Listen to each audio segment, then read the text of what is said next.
타조도 새인가, 이게 설교 제목인가?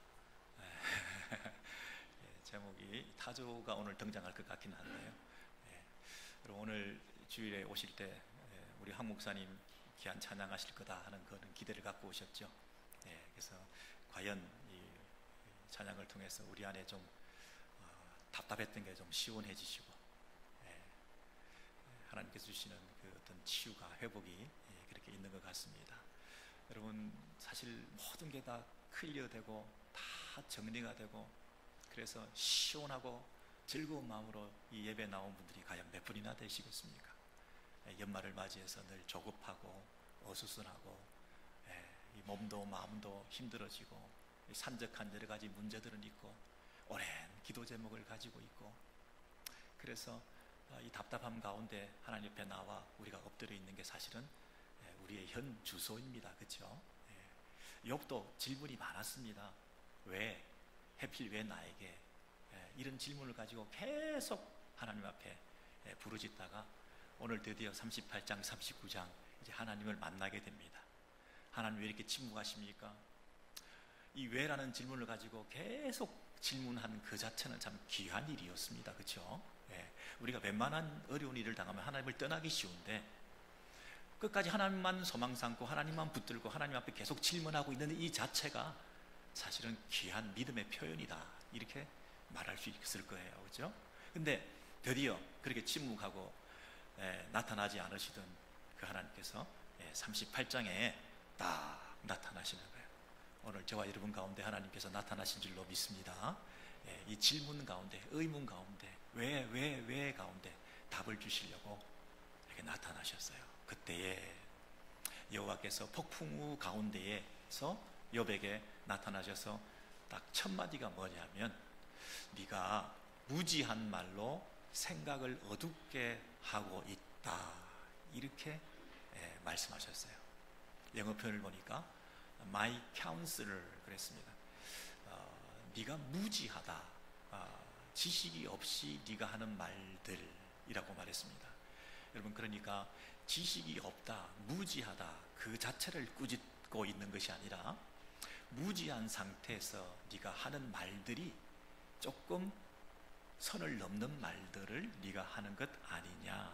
무지하면 무지한 대로 좀 그 말들을 함부로 해서는 안 되는데, My counsel, 나의 지혜, 나의 모사, 나의 생각, 하나님의 의도를 가리고 어둡게 하고 덮으려고 하는 너의 그 지혜가 있다고 하면서 해대는 그 말들이 정말 더 큰 지혜가 마치 있는 것이냐, 나의 지혜를 가리고 어둡게 하는 면이 있다, 이 얘기를 하고 있는 거죠. 그래서 여러분, 이 욥이 그동안 많은 질문을 했습니다.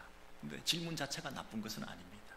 하나님을 찾아서 계속 부르짖는 그 자체는 좋은데, 근데 그 하는 말들, 무지한 말, 그러니까 욥에게 지금 문제가 되고 있는 것은 말이죠. 말. 그렇죠? 여러분, 하나님께서 욥의 세 친구와 다른 관점에서 지금 욥에게 접근하고 있죠. 욥의 세 친구들은 욥이 뭐가 문제라고 그랬습니까? 욥이 죄를 지었으니까 이런 고난과 재앙을 당하고 있다.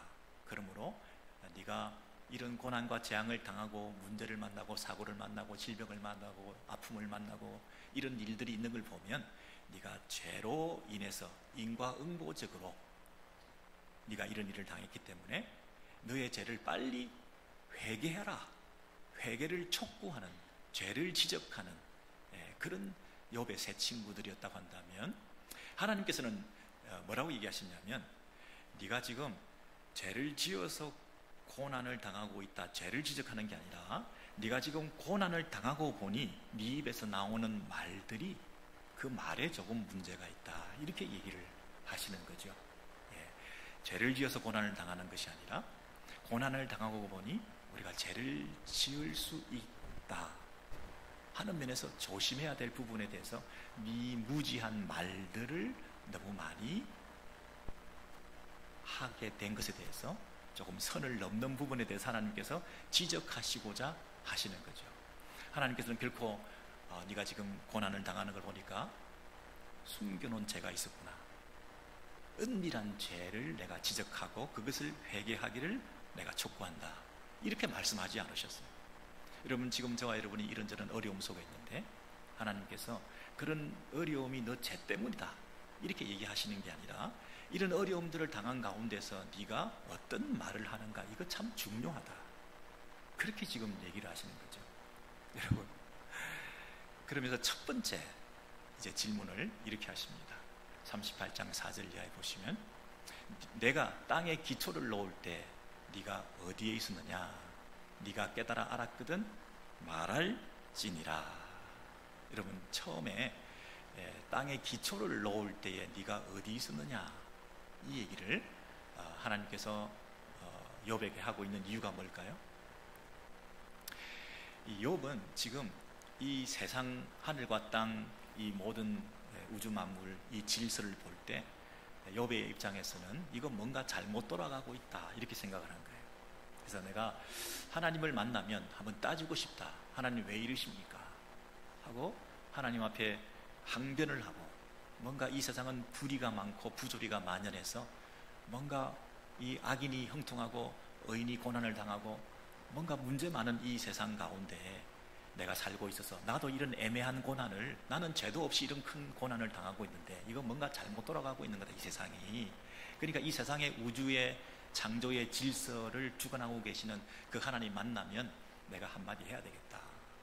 내가 팁을 하나 드려서 여기가 좀 문제니까 이거 좀 고치십시오.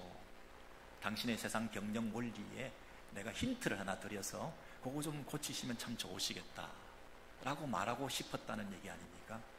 피아노 연주자가 이제 악기가 조율할 때가 됐다. 이 악기 조율이 필요해. 세상에 하나님께서 튜닝을 새로 좀 해 주셔야 되겠어요. 세상이 지금 이상하게 됐어요.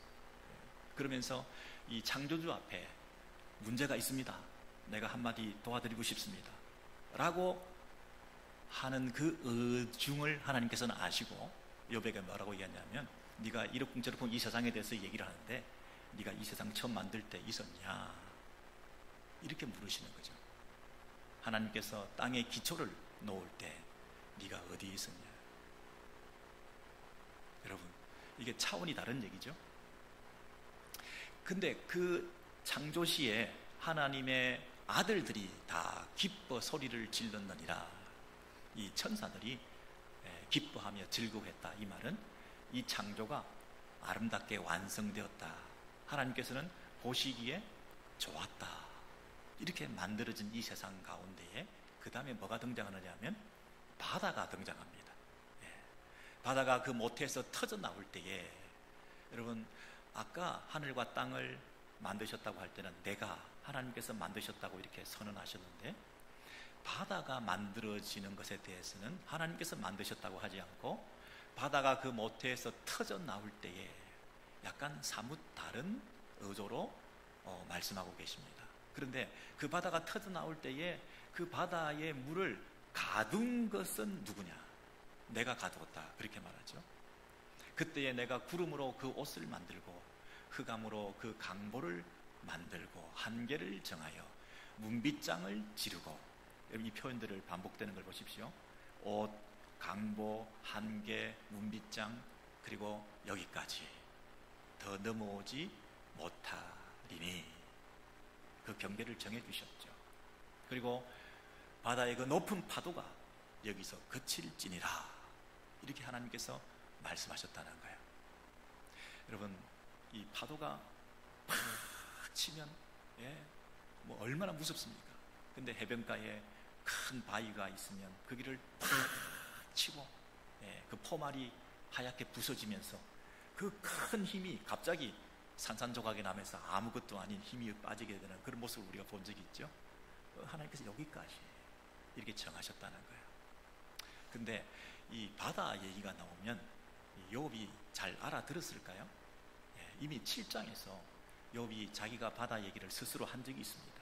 아까는 38장, 39장인데 지금은 7장이니까 이미 욥이 자기 입으로 뭐라고 얘기를 했냐면, 하나님이여, 내가 바다니까, 내가 바다 괴물이니까 주께서 어찌하여 나를 자꾸 감시하고 지켜 보고 나를 막고 못 가게 하고 여기까지라고 하시고 내가 바다도 아닌데 왜 이러십니까? 나를 왜 이렇게 못 살게 구십니까? 이렇게 얘기한 적이 있었잖아요. 그러면 이 바다가 뭐라는 것입니까? 바다가 바다 괴물이다. 바다는 뭘 상징합니까? 성경에서 이 욥과 적어도 하나님께서는 바다 얘기를 할 때는 어떤 개념으로서 이 말을 주고받고 있나요? 바다는 혼돈의 상징입니다. 무질서의 상징입니다. 악과 죽음과 어둠을 상징하는 단어가 바다라고 그랬습니다. 근데 이 바다가 처음 창조할 때 분명히 아름답게 하나님 아들들이 기뻐하는 그 찬송의 그 아름다운 창조의 질서 안에 이 바다가 들어와 있습니다. 그런데 바다가 그 우주의 하나님의 창조 질서 안에 한 자리를 차지하고 있지만 그 대신 그 바다는 하나님의 제한을 받고 있습니다. 하나님께서 그 바다를 여기까지라고 제한하셨습니다. 마치 뭐와 같이 어린 애기처럼 다루시면서 여기 드러나는 그 단어들을 보십시오. 모태, 양수가 터져서 애가 출생하고 응아하고 튀어나와서 우는 그 아이의 소리를 여러분 들으시죠? 그런데 그 아이가 막 일어나서 배 안에 있을 때는 그나마 좀 괜찮은데 나오고 난 다음부터 이게 엉망진창으로 이 집안을 만들어 놓고 맙니다. 이것도 부수고 저것도 깨고 이것도 어질고 여기저기 울어 제끼고 하면서 난리를 치는 난장판이 되는 이 아이가 태어났는데요. 근데 그 아이를 옷을 딱 입히고 포대기로 강보로 딱 싸가지고 딱 엎어버리고 그러니까 이 아이가 막 울다가 딱 그 강보에 쌓여가지고 꼼짝도 못하고 이렇게 제한당하고 억제당하고 있는 절제 가능한 하나님의 소나기에서 이 바다라고 하는 악이 아무리 무질서하고 세상을 난장판으로 만들어놨다 하더라도 마치 부모가 아기를 다루듯이 그렇게 다루고 계신다. 그러면서 펜스를 만들고 여기까지 넘어오지 마라. 이렇게 말씀하시는 이 부분을 우리가 생각할 때 악은 하나님의 큰 창조의 질서 안에 한 부분을 차지하지만 그러나 하나님의 엄격한 제한을 받는 존재다. 그런데 이 악이 궁극적으로 나중에 계시록에 보면 어떻게 되죠? 악의 최종적인 멸망에 대해서 나오고 있습니다. 여러분, 하늘과 땅, 새하늘과 새 땅이 임하게 되면 뭐가 없어져요? 이전 하늘과 이전 땅은 없고 뭐도 없더라? 바다도 없더라. 바다도 없더라. 악의 최종적인 멸망이 하나님 나라의 완성이잖아요. 근데 지금 이 시점에는 하나님의 무한하신 지혜 가운데 나는 그 지혜를 잘 모르겠습니다. 하나님의 무한하신 그 지혜 가운데 그리고 하나님의 특별하신 어떤 목적 가운데 이 악이라고 하는 부분을 이 질서 안에 허락하셨던 것입니다. 여러분 마치 그 미꾸라지가 가득한 그 어항에 메기 한 마리를 집어넣어서 이 그저 안일하게 지나고 있는 그들의 약간의 긴장감을 통하여 그 메기에게 플러스가 되게 하는 그런 어떤 뜻이 있었을까요? 모르겠지만 하여튼 하나님께서는 이 질서 안에 이 악이라고 하는 바다라고 하는 이 영역을 허락해 두신 것 같아요. 그래서 여러분 아기가 아무리 난장판을 쳐도 아무리 막 울고 제끼고 뭐 그냥 힘들게 만들어도 아기는 아기잖아요. 요즘 어떤 부모들은 굉장히 센 부모들이 많아요. 그래서 애가 막 울어 제끼고 안 자고 그러면 옛날에는 업고 달래고 뭐 그랬지만 요즘은 어떻게 합니까? 지쳐 나가 떨어질 때까지 울도록 내버려둬요. 절대 안 들어가. 그냥 혼자서 그냥 울다가 그냥 스스로 힘 빠져서 자게끔 만들어. 애가 밥을 안 먹어 입이 짧아 그럼 어떡합니까? 이거 먹어라 저거 먹어라 막 옛날 부모들은 그랬지만 요즘 젊은 부모들은 어떻게 합니까? 굶어봐. 그래서 자기가 배가 고파가지고 막 찾아와서 아무거나 주워 먹고 이런 분위기로 만들 정도로 여러분 아기가 아무리 우리를 힘들게 한다 하더라도 아기는 아기 아니겠습니까?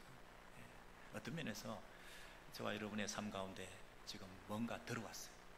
그래서 이 마음이 지옥이 됐어. 지금 어떤 상황적으로 환경적으로 어려움이 찾아와서 난장판이 됐어. 여러분의 비즈니스나 건강이나 모든 게 다 무너져가지고 지금 엉망진창이 된 가운데 있다 할지라도 하나님 보시기에는 경계를 정하신 거예요. 여기까지. 욥은 그 얘기를 들을 때 어떤 생각이 들었을까요? 우리는 천상회의에서 하나님께서 사탄에게 얘기할 때 욥이 아무리 신실해도 하나님을 저렇게 잘 섬기는 것은 뭔가 조건적이고 반대급부가 있으니까, 환경적으로 상황적으로 좋으니까 저렇게 섬기는 거지. 그걸 다 뺏어오면 까닭 없는 어려움 가운데서 까닭 없는 하나님을 사랑하겠냐고, 그렇게 이유와 조건을 달아서 이 하나님 앞에 사탄이 얘기했을 때 하나씩 뺏어가. 재산도 뺏고 자녀도 뺏고 명예도 뺏고 나중에는 건강까지 뺐는데 바다가 너무 세. 악의 무질서가 혼란이 이 욥의 집안을 난장판으로 만들어놨어요. 그러나 하나님께서는 경계를 정하셨다. 생명은 건드리지 마라. 여기까지. 욥은 너무 믿음이 좋았으니까 아마 생명까지 곳까지 갔겠지만 저와 여러분은 아마 그 앞에서 하나님께서 정해놓으셨을지도 모르겠어요. 여기까지. 믿음이 좋으시면 더 멀리 갈 수도 있는데 미리 아멘을 하시면 곤란하지 않습니까?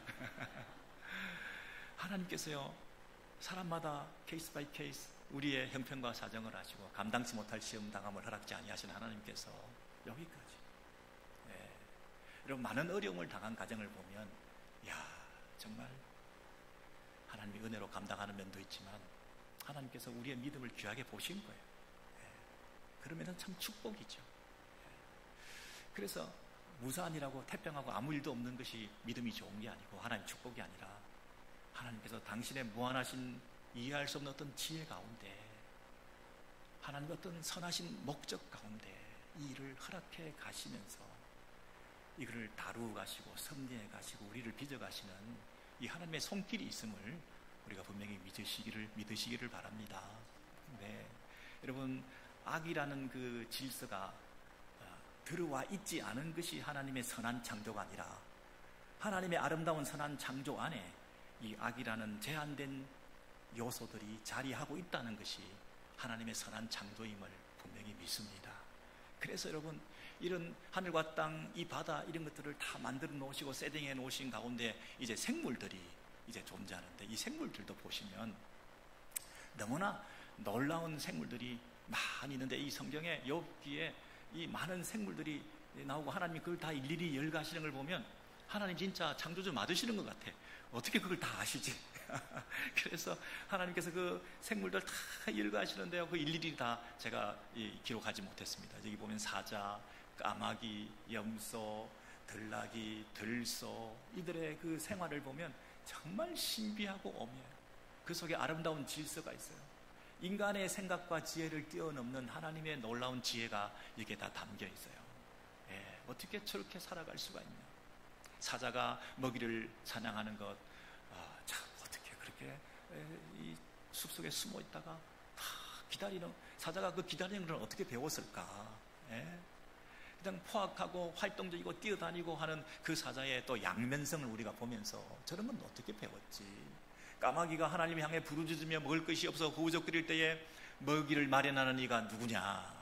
여러분, 까마귀가 그냥 까악까악하고 다니는 줄 알았더니 그게 기도네요.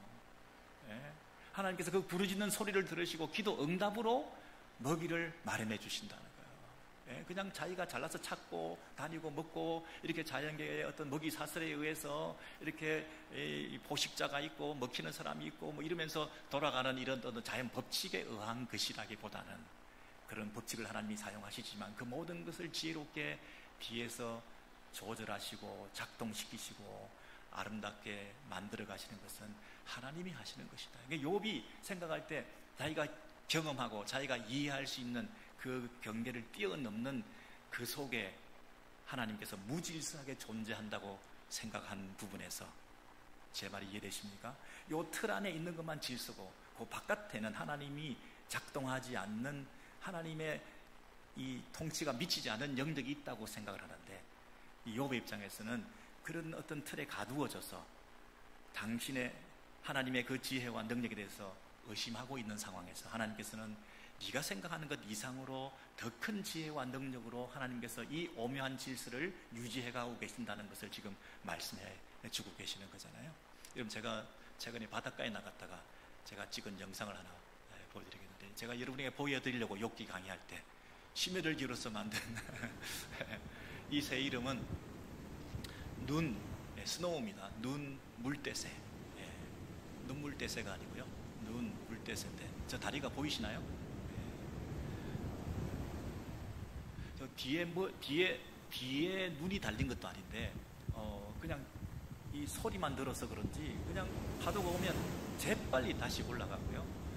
그리고 몸에 물이 닿을 정도가 되면 날개를 펴서 탁 날아오르는, 아주 놀랍습니다. 뒤에 눈이 달린 것 같아요. 다리가 안 보이죠? 네. 그리고 어느 시점까지 내려가서 물이 오는 것을 알고는 바로 달려오고 하는 이런 일들을 이게 수없이 반복하는데, 이거 누가 가르쳐 줬을까요? 저 정도 감각과 이 본능이라고 하는 것은 하나님의 지혜가 아니면 저 미물에게 저걸 만들어 줄 리가 있을까요? 물이 정말 세게 오면 탁 날아오릅니다. 이러면서 날개짓을 하고, 이게 너무너무 신기한 이 작은 새를 제가 보여드린 이유는 조금 큰 새를 보여드리기 위해서 그렇습니다. 큰 새 이름은 타조입니다. 이 작은 새에 비해서 이 이쁘고 참 아름답고 정말 참 너무 아름다운 이 작은 그 눈 물대새에 비해서 이 타조는 낙타처럼 생긴 새다. 그래서 타조입니다. 이 타조는 날개가 있습니다. 그래서 날개를 치고 있지만 그 날개가 학의 깃털과 날개 같겠느냐 그랬습니다.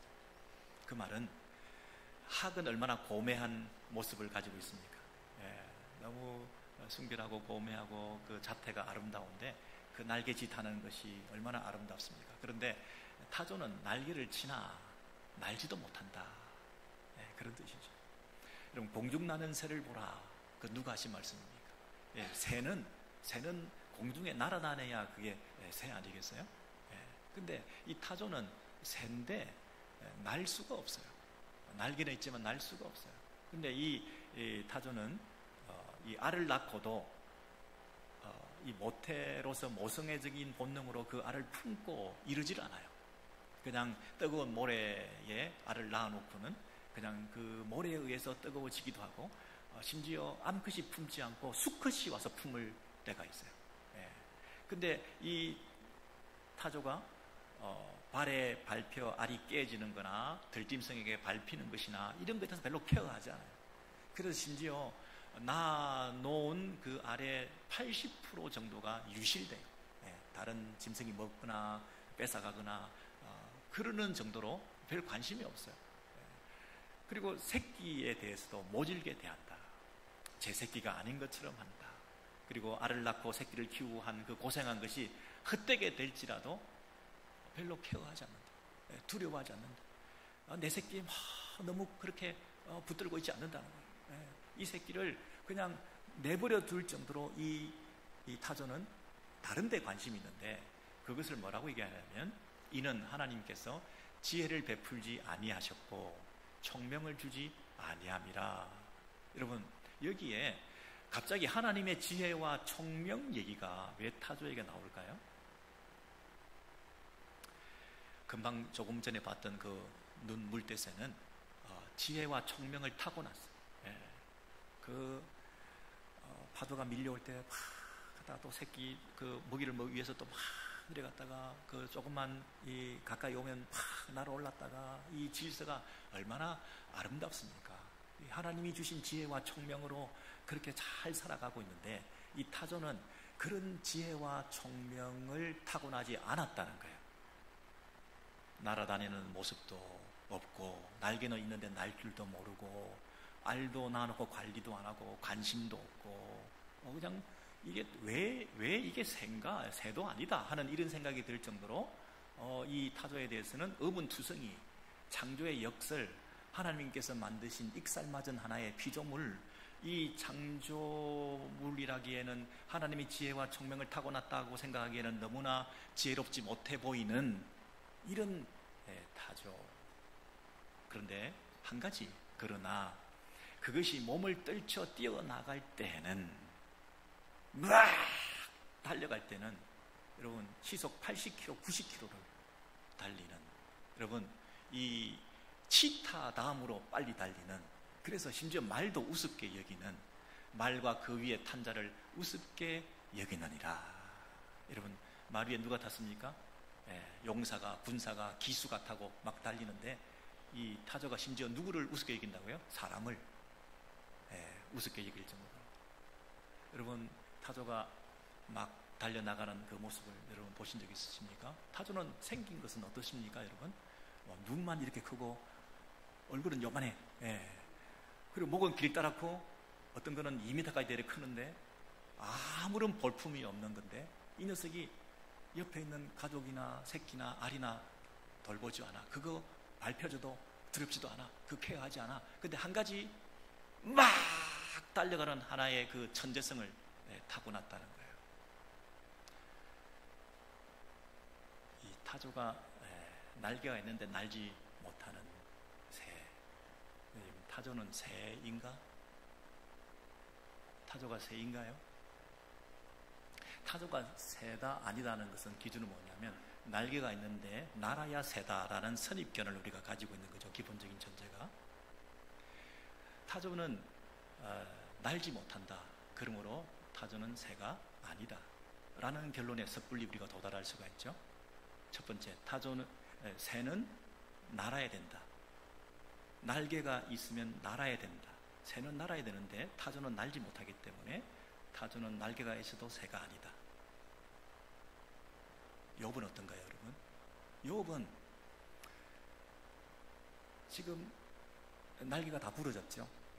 모든 걸 상실했습니다. 추락하고 있습니다. 날개는 그냥 추락하고 있습니다. 명예도 추락하고 있죠. 사람들이 아무도 찾아온 사람 없죠. 재산도 다 잃어버렸죠. 자식도 없습니다. 모든 가정에 추락하는 이 날개는 있지만 날지 못하는 이 욥의 형편 가운데서, 여러분, 이런 상태에 있다고 해서 욥이 날지 못하고 있다고 해서 욥이 죄인이다, 의인이 아니다, 하나님 백성이 아니다, 버렸다, 이렇게 말을 할 수가 없는 거죠. 친구들은 뭐라고 얘기합니까? 사람은 죄를 지으면 벌을 받게 돼 있고, 의롭게 하나님을 경외하고 하나님 앞에 정직하게 살아가면 하나님의 복을 받고 보상을 받는다. 근데 욥은 지금 재앙과 고난 가운데 있는 걸 보니까 욥은 죄인이다, 욥은 의롭지 않다 라는 결론에 도달했는데, 타조가 날지 못하니까 새도 아니다 라고 생각할 뻔했는데, 하나님께서는 타조도 새다, 날지 못하지만 잘하는 게 있다, 내가 만들었다, 타조도 내가 만들었다. 그런데 너희들이 생각하는 일반적인 지혜와 총명이 없는 것처럼 보이지만, 그 일반적인 지혜와 총명을 벗어나는 하나님의 더 큰 지혜를 가지고 타조를 천재적인 어떤 한 속성을 주면서 다른 것을 전혀 할 줄 모르는 존재로 만들었지만, 이 타조는 내가 만든 걸작품이다, 이렇게 말하고 있잖아요. 타조는 자기에 대해서 관심이 없어요. 자기 새끼 챙길 줄도 몰라. 지 몫에 대해서는 관심도 없어. 남이 다 가져가도 아무렇지도 않아. 다 뺏기고 돌아와. 다 맞고, 다 터지고, 다 손해보고, 저래가지고 인생을 살 수 있을 것 같지 않은 저런 이 삶을 살아가는 불쌍한 인생이고, 보기도 볼품없고 풍채도 없고 외모도 아무것도 아닌 것처럼 보이고, 마른 땅에서 나온 가지와 줄기처럼 삐쩍 말라있고, 얼굴은 요만하고 눈만 크고, 근데 아무것도 할 줄 모르는 저 쓸데없는 인생을 왜 하나님께서 이 땅에 두셨나 생각할지 모르는데 천재성을 가지고 있어요. 막 달릴 때는 세상에서 제일 빨리 달릴 수 있는 존재예요. 공중 나는 새가 새인 줄 알지만 거기에 하나님의 지혜가 있는 같이 보이지만, 땅에서 막 달리는 새도 있어. 이게 예외적인 하나님의 지혜야. 욥이 애매한 고난을 당하고 하나님의 창조 질서가 어그러졌습니다. 이 하나님이 잘못된 거예요. 내가 좀 고쳐줄까요? 이 문제는 고쳐주셔야죠. 튜닝이 필요할 때가 돼서 피아노 고장났어. 네가 이 세상을 창조할 때 같이 있었냐? 내 지혜와 내 총명과 내 카운슬에 대해서 네가 관심이 과연 있냐? 너의 짧은 지혜와 지식을 가지고 하나님의 지혜와 지식에 대해서 함부로 얘기할 수 있냐? 아름다운 눈 물대새도 있지만 타조도 있다. 타조도 있다.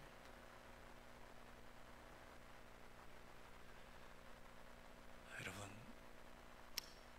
날지 못한다고 해서, 날개가 있는데 날지 못한다고 해서 새가 아닌 게 아니다. 여러분, 하나님께서 이 땅에 당신의 아들을 이 성탄 시즌에 우리에게 보내셔서 하나님의 아들이신데 날지 않으시는 거예요. 이분은. 성전 꼭대기에서 떨어져 내려와봐. 날개를 펴시고 전혀 다치는 것 없이 다 나타나셨으면 이 땅에서 사람들이 와 했을 텐데요. 네가 하나님의 아들이면 이 돌을 가지고 떡덩이를 만들어봐. 날개가 있는데도 날지 않으시는, 날 줄 모르는 것처럼 하나님의 아들이신데 십자가에 달려 죽으신 거예요. 하나님의 아들이면 네가 내려와봐. 하나님의 아들이라고 네가 말했으면서 그렇게 십자가에 달려 죽고 가는 걸 보니까 사람들이 얼마나 비웃었겠어요. 저 날개 있는데도 날지 못하는 저 타조 좀 봐. 타조가 얼마나 비웃음을 당했을까요? 근데 한 가지 잘하는 게 있다고 한다면, 하나님의 아들이신 그분이 한 가지 잘하는 게 있다고 한다면, 하나님의 아들이시라고 하는 그 날개를 가졌으면서도 날지 않으면서 그분이 끝까지 자기 삶에 대해서는 관심도 없고 자기 주변에 대해서는 살피지도 않으시면서 모든 걸 버리고 오직 한 가지 잘하는 게 있다고 한다면, 하나님 말씀에 순종해서 막 달려가는 거 한 가지.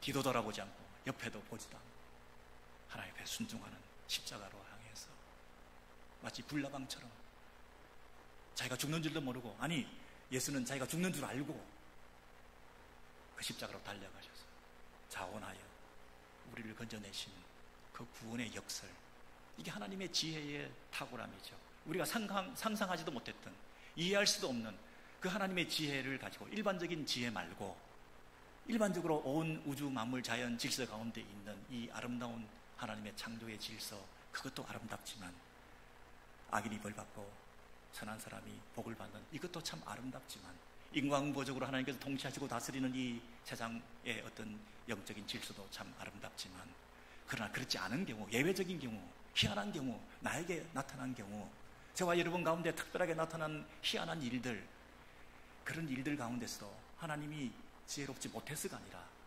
오히려 더 큰 지혜를 드러내시고 더 놀라우신 하나님의 섭리 가운데 하나님께서 우리를 위해서 예비하신 축복의 시간들로, 타조가 날지 못하는 날개를 가진 것이 장애입니까? 그게 저주입니까? 벌받은 겁니까? 타조가 날 수 없는 날개를 가진 것이 우리에게 주시는 특별한 사인이요, 축복이요, 은혜요, 기쁨의 이유요, 예배의 이유가 되지 않습니까? 타조가 새인가? 그렇습니다. 날 수도 없는데 새인가? 그렇습니다. 저와 여러분이 날개 죽지가 꺾여 있지만, 욥처럼 고난을 당한 상태에 힘들게 살아가고 있지만, 그러나 하나님께서 우리를 통해서 더 큰 찬양과 예배와 경배를 받기 원하시는 것 같습니다. 과연 내 종이다.